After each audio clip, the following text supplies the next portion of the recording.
की जलवायु। इससे पहले मैंने इसका फर्स्ट पार्ट जो है बना दिया था, जिसमें मैंने आपको बताया था जलवायु के बारे में, उसकी डेफिनेशन क्या होती है, उसको प्रभावित करने वाले कारक क्या होते हैं। आज हम जो चर्चा करेंगे उसके बाद की चर्चा करेंगे, ठीक है। तो सबसे पहले थोड़ा सा रिवाइज कर लेते हैं कि जलवायु होती क्या है, उसके बाद आगे चलेंगे, ठीक है। तो जलवायु मैंने आपको क्या बताया था भी, जलवायु क्या होती है। जलवायु में केवल आपको इतनी ही बात याद रखनी है, किसी क्षेत्र विशेष की लंबी अवधि की वायुमंडलीय दशाएं, वायुमंडलीय दशाएं, ठीक है। तो लंबी अवधि की वायुमंडलीय दशाएं क्या कहलाती है, जलवायु। अब देखो वायुमंडलीय दशाओं में किन्हें शामिल करते हैं अपन, इसमें शामिल किया जाता है तापमान को, वर्षा को, वायु को, वायु दाब को और आर्द्रता, ठीक है। ये 5 क्या होते हैं, जलवायु के तत्व भी बोला जाता है, जिसको इंग्लिश में अपन बोलते हैं क्लाइमेट के एलिमेंट्स, ठीक है। एलिमेंट्स ऑफ क्लाइमेट भी बोल देते हैं। अब देखिए इसमें केवल इतनी ही बात याद रखनी है, लंबी अवधि की वायुमंडलीय दशा क्या कहलाती है, जलवायु। और आपको पता चल गया वायुमंडलीय दशा में किनको शामिल किया जाता है, ठीक है। उसके बाद मैंने आपको बताया था कि मौसम, ठीक है। मौसम में क्या होता है भी, जब ये छोटी अवधि के लिए बनी रहती है, किसी क्षेत्र विशेष में छोटी अवधि की वायुमंडलीय दशा क्या कहलाती है, मौसम कहलाती है। क्या कहलाती है, मौसम, ठीक है। अब मौसम के एलिमेंट्स की बात करें, वो भी क्या होते हैं, यही होते हैं तापमान, वर्षा, वायु, वायुदाब और आर्द्रता, ठीक है। अब मैंने इसके बाद आपको बताया था भी भारत की जलवायु को प्रभावित करने वाले कारक कौन कौन से ऐसे कारक हैं जो भारत की जलवायु को प्रभावित करते हैं। तो देखिए भारत की जलवायु को प्रभावित करने वाले कारक कौन कौन से हैं। पहला कारक जो है समुद्र तल से ऊंचाई, मैंने आपको बताया था। दूसरा बताया था समुद्र से दूरी। तीसरा मैंने आपको बताया था भूमध्य रेखा से दूरी। चौथा मैंने आपको बताया था पर्वतों की दिशा। फिर बताया था पर्वतों की स्थिति। फिर मैंने आपको क्या बताया था, पवनों की दिशा बताया था। आगे बात समझ में। और इनकी डिटेल मैंने आपको फर्स्ट पार्ट के अंदर करवा दी थी। इतनी बात क्लियर है। अगर इसमें आपको कोई डाउट हो तो आप मेरे को कमेंट करके बता सकते हो, फिर मैं उस पॉइंट को वापस से एक्सप्लेन कर दूंगा, ठीक है। अब चलते हैं अपन नेक्स्ट। अब देखो जलवायु हो गया, जलवायु को प्रभावित करने वाले कारक हो गए। आज हम बात करेंगे भारत की ऋतुएं, ठीक है। भारत की ऋतुएं जिनको अपन बोलते हैं सीजन। भारत में कौन कौन से सीजन आते हैं, ठीक है। तो देखो जितने भी मौसम वैज्ञानिक है भारत के, उन्होंने क्या किया है, भारत का जो वर्ष है, एक वर्ष, उसको 4 भागों में डिवाइड किया, यानी कि 4 ऋतुओं में बांटा है। कितनी ऋतुओं में बांटा है, 4। अब देखिए वो ऋतुएं कौन कौन सी है। अगर हम फर्स्ट नंबर पर बात करें तो सबसे पहले आती है शीत ऋतु, ठीक है। अगर अपने दूसरी बात करें तो आती है ग्रीष्म ऋतु। तीसरी अगर हम बात करें तो आता है वर्षा ऋतु।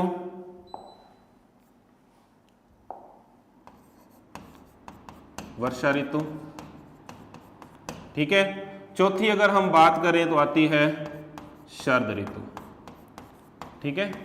सबसे पहले तो हमें इन चारों के नाम पता होने चाहिए कि भारत में कितनी ऋतुएं हैं। तो आप ये बताओगे भाई शीत ऋतु है, ग्रीष्म ऋतु है, वर्षा ऋतु है और शरद ऋतु है। 4 ऋतुएं जो है, 4 सीजन जो है हमारे भारत के अंदर आते हैं, ठीक है। अब देखिए सबसे पहली बात ये आती है भी, हमें ये पता चल गया भी शीत ऋतु है, ग्रीष्म ऋतु है, वर्षा ऋतु है, शरद ऋतु है, तो इनका टाइम पीरियड क्या है, ठीक है। क्योंकि मैंने अभी आपको बताया था भी जितने भी वैज्ञानिक हैं, चाहे मौसम वैज्ञानिक है, उन्होंने क्या किया है, पूरे भारत के वर्ष को 4 ऋतुओं में डिवाइड कर दिया है, ठीक है। तो शीत ऋतु का जो टाइम पीरियड होता है, ठीक है, तो आपने याद क्या रखना है, दिसंबर टू फरवरी, ठीक है। अब बात करते हैं अपन ग्रीष्म ऋतु की, तो मार्च टू मध्य जून। ठीक है, नेक्स्ट बात करते हैं वर्षा ऋतु की, रेन सीजन जिसको अपन बोलते हैं, मध्य जून टू मध्य सितंबर। ठीक है, शरद ऋतु की बात करें अपने, तो इसका जो टाइम पीरियड होता है मध्य सितंबर से दिसंबर तक। ठीक है, अब देखिए जिस महीने से मैंने इसको शुरुआत की थी, अंत में उसी महीने पर मैंने देखो उसको खत्म कर दिया, जो लास्ट वाली जो है ऋतु है। ठीक है, अब देखिए शीत ऋतु को याद रखना है दिसंबर से फरवरी, यानी कि कितने महीने हो गए, दिसंबर हो गया, जनवरी हो गया और फरवरी। जैसे ही फरवरी खत्म होता है तो कौन सी आ जाती है, ग्रीष्म ऋतु, यानी कि मार्च से मध्य जून, जून का आधा महीना यानी कि 15 जून तक। अब देखिए वर्षा ऋतु की अगर बात करें, मध्य जून यानी कि 15 जून से 15 सितंबर यानी कि मध्य सितंबर तक। उसके बाद अगर बात करें शरद ऋतु की, तो मध्य सितंबर से दिसंबर तक कौन सी ऋतु होती है, शरद ऋतु होती है। ठीक है, और आपने याद भी इनको इसी वे में करना है। आप यूं याद मत करना कि शरद ऋतु को पहले ले आए फिर वर्षा ऋतु को ले आए, फिर क्या होगा, महीने ऊपर नीचे हो जाएंगे। ठीक है, तो सबसे पहले आपने शीत ऋतु को याद रखना है, उसके बाद ग्रीष्म ऋतु को, फिर वर्षा ऋतु को, फिर शरद ऋतु को। अब देखो इधर जितने भी मंथ है उनका भी क्रम चल रहा है, दिसंबर से फरवरी, मार्च से मध्य जून से मध्य सितंबर, मध्य सितंबर से दिसंबर। अगर इनको ऊपर नीचे करेंगे तो ये मंथ भी क्या हो जाएंगे, ऊपर नीचे हो जाएंगे। तो इनको क्रम वाइज ही आपने क्या करना है, याद करना है। ठीक है, अब देखो अब हम हर ऋतु को विस्तार से करेंगे। ठीक है, तो सबसे पहले अपन चलते हैं, पहली जो आ रही है, पहली ऋतु आ रही है, कौन सी आ रही है, शीत ऋतु। ठीक है, अब देखो इन ऋतुओं को हल करने से पहले, इनके बारे में जानकारी लेने से पहले हमें कुछ चीजों की जानकारी होनी चाहिए। ठीक है भी, आपको एक तो तापमान के बारे में पता होना चाहिए, एक वायुदाब के बारे में पता होना चाहिए।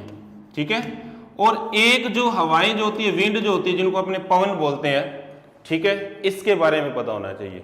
ठीक है, सबसे पहली बात आपने याद रखनी है तापमान और वायुदाब के बारे में। ठीक है, अब देखो अगर तापमान कम है तो वायुदाब कैसा हो जाएगा, उच्च। तो कहने का मतलब है दोनों में जो रिलेशन पाई जाती है अपोजिट पाई जाती है, यानी कि एक दूसरे का क्या होते हैं, ये उल्टा होते हैं। तापमान कम है तो वायुदाब उच्च हो जाएगा। ठीक है, अगर तापमान उच्च है तो वायुदाब कैसा हो जाएगा, निम्न हो जाएगा। ये बात आपको याद रखनी है। ठीक है, और एक बात आपने और क्या याद रखनी है कि पवनें जो हम होती है हमेशा उच्च वायुदाब से निम्न वायुदाब की ओर चलती है। ठीक है, यह बात भी आपको पक्की याद रखनी है। ठीक है, हवाएं किस ओर से किस ओर चलती हैं, तो उच्च वायुदाब से निम्न वायुदाब की ओर हवाएं चलती हैं। तापमान और वायुदाब में कैसा संबंध पाया जाता है, तो अपोजिट, यानी कि एक दूसरे के क्या होते हैं, ये विपरीत होते हैं। अगर तापमान कम है तो वायुदाब कैसा होगा, उच्च। अगर तापमान उच्च है तो वायुदाब कैसा होगा, निम्न। आगे बात समझ में। अब देखो हम विस्तार से चर्चा करेंगे किसकी, शीत ऋतु की। ठीक है, अब देखो हमने अभी तक 4 सीजन जो है उनके नेम पढ़े थे। ठीक है, कि उनके क्या नाम है, उनका टाइम पीरियड क्या है। अब उनकी हम विशेषताओं को पढ़ेंगे। ठीक है, तो एक बात याद रखना, जितने भी सीजन है उनके अंदर हमने क्या करना है, इन 4 चीजों को पढ़ना है जो मैं आपको बता रहा हूं। हर सीजन में वही चीजें हम क्या करेंगे, रीड करेंगे। सबसे पहले अगर बात करें तापमान की, हर सीजन में तापमान देखेंगे, दूसरा वायुदाब देखेंगे, ठीक है, तीसरा पवनें देखेंगे, और चौथा पॉइंट क्या देखेंगे, वर्षा। आगे बात समझ में। अब देखो अगर हम शीत ऋतु का अध्ययन करेंगे तो सबसे पहले हम बात करेंगे तापमान के बारे में। ठीक है, फिर वायुदाब के बारे में, फिर पवनों के बारे में, फिर वर्षा के बारे में। यही कंडीशन जो है ग्रीष्म ऋतु में रहेगी, तापमान, वायुदाब, पवने और वर्षा। यही कंडीशन जो है किस में रहेगी, वर्षा ऋतु में, तापमान, वायुदाब, पवने और वर्षा। और यही स्थिति जो है वो शरद ऋतु के अंदर भी रहेगी, तापमान, वायुदाब, पवने और वर्षा। ठीक है, अब सबसे पहले हम चलते हैं शीत ऋतु में। ठीक है, अब देखो सबसे पहले शीत ऋतु की बात करते हैं। भाई शीत ऋतु का जो टाइम पीरियड, जो समय होता है, वो मैंने क्या बताया था आपको, दिसंबर से फरवरी तक होता है। ठीक है, इस वक्त भारत में अपने बात करें आकाश की, आसमान की, ठीक है, वातावरण की बात करें तो कैसा रहता है, स्वच्छ रहता है। ठीक है, क्योंकि शीत ऋतु का टाइम होता है। और हवाएं जो चलती है इस ऋतु में वो स्थल से जल की ओर चलती है। आगे बात समझ में? तो कहने का मतलब ये हो गया, अभी वर्षा कैसी होती है शीत ऋतु में, भारत के अंदर वर्षा क्या होती है, कम होती है। आगे बात समझ में? भी क्या बताया मैंने आपको, पहले तो समय बता देंगे, ठीक है, उसके बाद देखिए मैंने आपको बताया था कि आकाश कैसा रहता है, स्वच्छ रहता है, शीत ऋतु होती है। ठीक है, और हवाओं का जो रुख होता है वो मैंने आपको बता दिया कि स्थल से क्या होता है, जल की ओर होता है, जिसके कारण शीत ऋतु में वर्षा बहुत ही कम होती है। आगे बात समझ में? अब हम चलते हैं इसके फर्स्ट पॉइंट पे। ठीक है, ठीक है, अब देखिए फर्स्ट पॉइंट क्या आ रहा है, तापमान। ठीक है, अब देखो तापमान की बात करते हैं। सिंपल सी बात है, जब शीत ऋतु का टाइम होता है तो भारत में तापमान की बात करें तो कम होता है। ठीक है, उससे पहले आपको एक बात और याद रखनी है। वो क्या याद रखनी है, इस मैप के माध्यम से हम देखेंगे।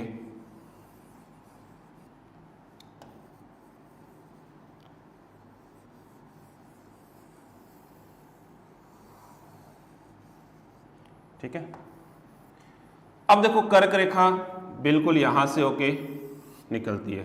ठीक है, 23.5, और यहां से जो है भूमध्य रेखा निकलती है, जिसको अपन बोलते हैं 0 डिग्री। ठीक है, हम बात कर रहे हैं तापमान की शीत ऋतु में। ठीक है, एक बात याद रखना, जब भारत में शीत ऋतु होती है, ठीक है, तो सूर्य की जो स्थिति होती है वो मकर रेखा पर होती है। किस पर होती है, मकर रेखा पर। आगे बात समझ में? अब देखिए शीत ऋतु की बात कर रहे हैं हम, तापमान कैसा रहता है, कम। अब देखिए ये तो हो गया नॉर्थ भारत, ये क्या हो गया साउथ भारत, ये हो गया ईस्ट, ये क्या हो गया वेस्ट। और एक बात मैंने आपको प्रभावित करने वाले कारकों के अंदर ये बताई थी भी, जैसे जैसे भूमध्य रेखा से दूरी बढ़ती जाती है वैसे वैसे तापमान में क्या आती है, कमी आती है। ठीक है, ये बात आपको याद रखनी है। तो सिंपल सी बात है, जब हम दक्षिण भारत से उत्तर भारत की ओर जाएंगे तो तापमान कैसा होगा, देखिए अब यहां पर तापमान क्या होगा, ज्यादा, जैसे जैसे ऊपर जाएंगे वैसे वैसे तापमान क्या हो जाएगा, कम हो जाएगा। आगे बात समझ में? ठीक है, अब देखिए तापमान की बात कर रहे थे, तापमान कैसा होता है शीत ऋतु में, भारत के अंदर क्या होता है, कम होता है। एक बात तो आपको ये याद रखनी है। अब देखिए महीनों की बात करें, अगर दिसंबर की बात करें या अपन जनवरी की बात करें, ठीक है, ये 2 महीने ऐसे होते हैं जिनमें तापमान क्या होता है, अत्यधिक कम होता है। यानी कि अपने ये भी कह सकते हैं कि सर्वाधिक ठंडे महीने होते हैं, तो वो कौन से होते हैं, दिसंबर और जनवरी। ठीक है, अब देखिए अगर हम उत्तर भारत की बात करें तो ये उत्तर भारत है ये सारा, यहां पर जो तापमान होता है 28 डिग्री, सॉरी 8 डिग्री, 28 नहीं गलती से हो गया वो, 8 डिग्री से लेकर कितना होता है, 21 डिग्री तक होता है उत्तर भारत में तापमान। ठीक है, अगर हम दक्षिण भारत की बात करें तो यहां पर तापमान जो होता है 21 डिग्री से लेकर कितना होता है, 26 डिग्री तक होता है। तो कहने का मतलब क्या है कि यहां तो तापमान ज्यादा होता है, क्यों, भूमध्य रेखा के पास है ये। ठीक है, और यहां पर तापमान जैसे हम उत्तर की ओर बढ़ते हैं तापमान क्या होता है, कम हो जाता है। एक बात और याद रखना, जो ये पर्वत एरिया है, पर्वतीय एरिया, ठीक है, जितने भी ऊंचे भाग हैं, ठीक है, यहां पर तापमान क्या हो जाता है, और कम हो जाता है। तापमान क्या हो जाता है, और कम हो जाता है, और जितने भी ऊंचे शिखर हैं वहां पर क्या जम जाती है, बर्फ जम जाती है। आगे बात समझ में? इतनी बात जो है आपने तापमान के अंदर याद रखनी है। क्लियर हो गया तापमान सभी का? कौन सा महीना ठंडा होता है, तापमान कैसा होता है? उत्तर भारत में 8 से 21 डिग्री तक होता है, ठीक है, औसत तापमान। और दक्षिण भारत की बात करें तो 21 से लेकर कितना होता है, 26 डिग्री होता है, ठीक है। यानी कि उत्तर भारत की बात हमने अलग कर ली, दक्षिण भारत की बात क्या कर ली, हमने अलग कर ली, ठीक है। अब देखिए नेक्स्ट बात क्या आती है, भी दूसरा पॉइंट जो इसके अंदर आ रहा है वो आ रहा है वायुदाब।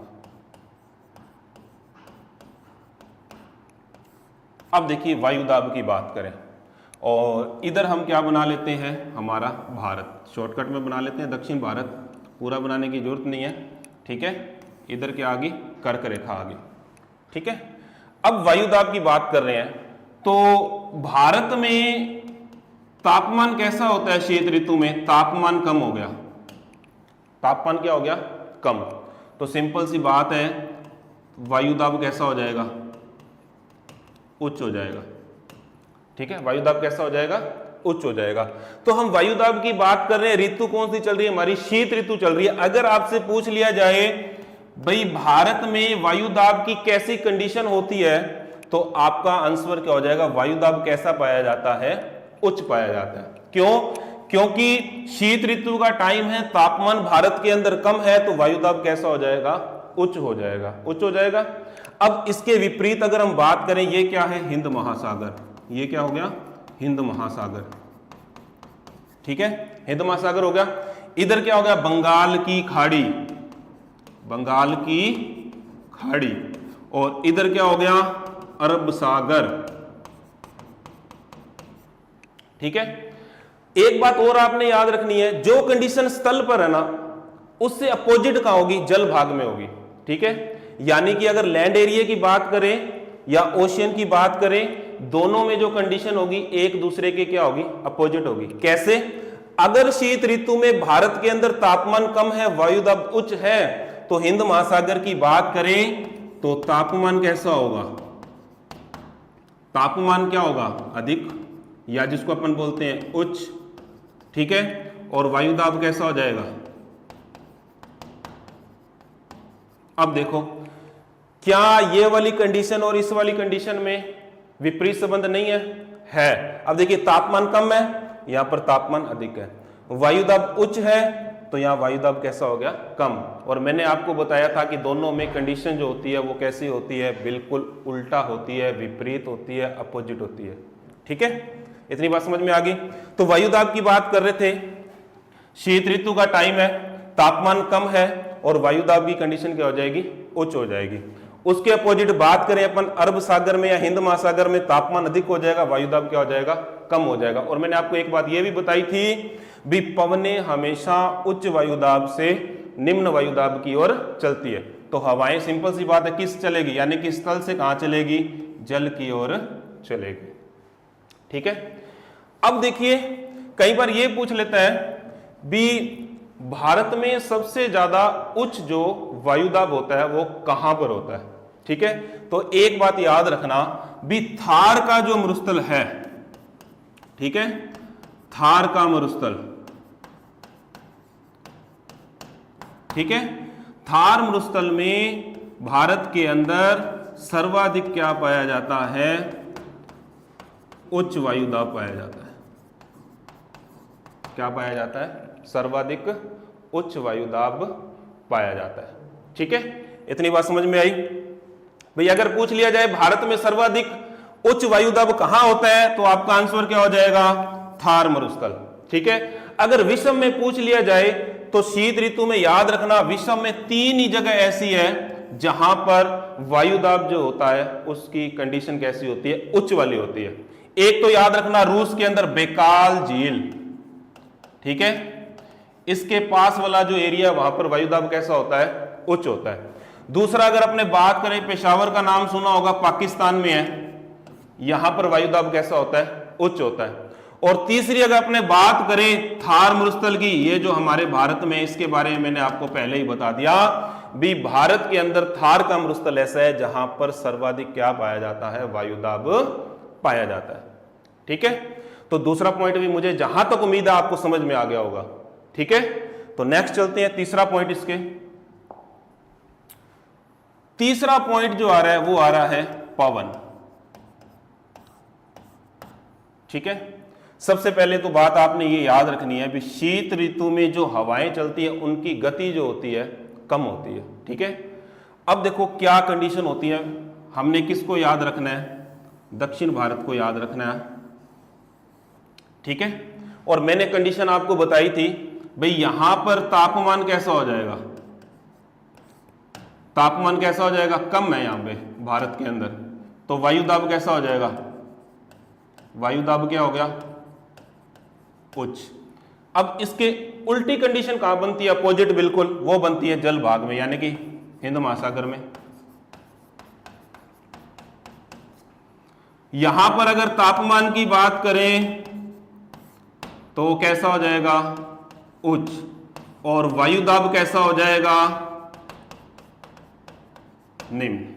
ठीक है, अब मैंने आपको एक बात शुरुआत में बता दी थी भी जो पवनें होती है, विंड जो होती है हमेशा हाई एयर प्रेशर से कहां चलती है, लो एयर प्रेशर की ओर चलती है।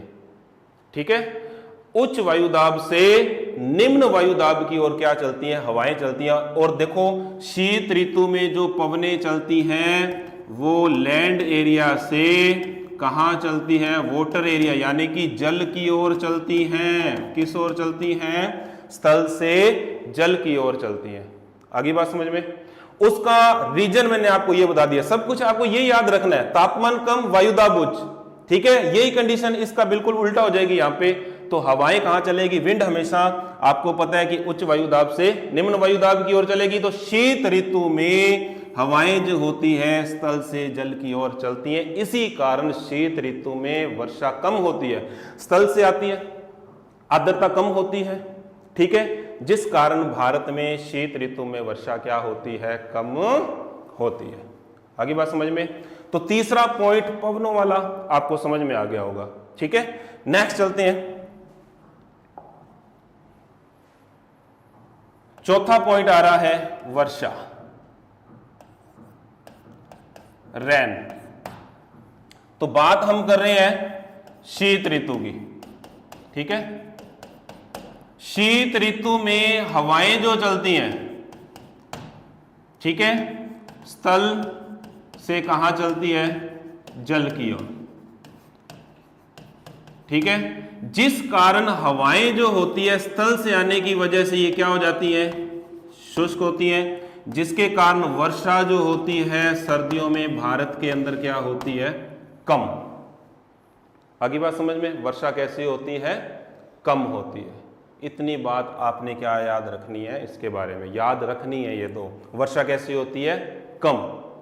ठीक है, अब एक बात और मैं आपको बता दूं भाई, कई बार अगर पूछ लेता है भी शीत ऋतु में वर्षा जो होती है सर्वाधिक कहां होती है। ठीक है, जब इस तरह से स्थल से हवाएं आती है ना जल भाग की ओर, इधर क्या है, जल भाग, और ये क्या है, स्थल भाग। ठीक है, तो आपको पता है भी इधर भी पर्वत एरिया है, तो हवाएं इधर से जब आती है शुष्क होती है, थोड़ी बहुत वर्षा करती है, लेकिन जैसे ही बंगाल की खाड़ी में इंटर करती है तो यहां से क्या कर लेती है, आर्द्रता ग्रहण कर देती है, कर लेती है ना आर्द्रता ग्रहण, जल के ऊपर से आएगी तो आर्द्रता को क्या कर लेगी, ग्रहण कर लेगी। उसके बाद जैसे ही आगे बढ़ती है तमिलनाडु के बीच में से होके आती है, तो तमिलनाडु में क्या करती है ये वर्षा। तो सर्वाधिक वर्षा की अगर बात करें शीत ऋतु में तो कहां होती है, तमिलनाडु में होती है। कहां पर होती है, तमिलनाडु में। आगे बात समझ में, तो ये हमारा जो पॉइंट था शीत ऋतु वाला वो क्या हो गया, कंप्लीट हो गया। तो हमने 4 पॉइंट देखे, वापिस से एक बार रिवाइज कर लेते हैं।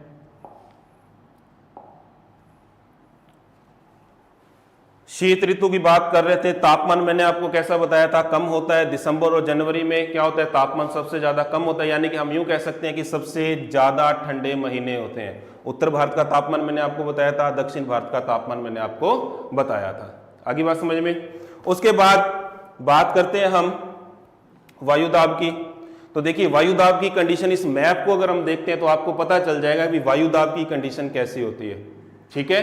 और पवनें हमेशा उच्च वायुदाब से कहां चलती है, निम्न वायुदाब की ओर चलती है, जिस कारण जो पवनें होती है स्थल से कहां चलती है, जल की ओर चलती है। ये भाग जो हो गया सारा का स्थल एरिया, जिसको लैंड एरिया बोलते हैं, और ये वाटर एरिया हो गया। ठीक है, आगे बात समझ में। नेक्स्ट मैंने आपको बता ही दिया वर्षा के बारे में। शीत ऋतु में जो हवाएं होती है स्थल से जल की ओर चलती है तो वर्षा बहुत कम होती है, और शीत ऋतु में जो वर्षा होती है वो कहाँ होती है, सबसे ज्यादा तमिलनाडु में होती है। क्यों होती है इसका रीजन भी मैंने आपको बता दिया। हवाएं जो इस भाग से आ रही है, जैसी बंगाल की खाड़ी में आती है तो आर्द्रता ग्रहण कर लेती है, और आते हुए कहाँ बरस जाती है, वो तमिलनाडु के अंदर बरस जाती है। ठीक है, देखो अब जहां तक मेरे को ये उम्मीद है कि आपको शीत ऋतु की सारी कंडीशन आपको समझ में आ गई होगी। ठीक है, अगर आपको समझ में नहीं आया तो आप इस वीडियो को एक बार वापस देखें। अगर आपको ये अच्छी लगी हो वीडियो तो आप इसको लाइक करें, शेयर करें।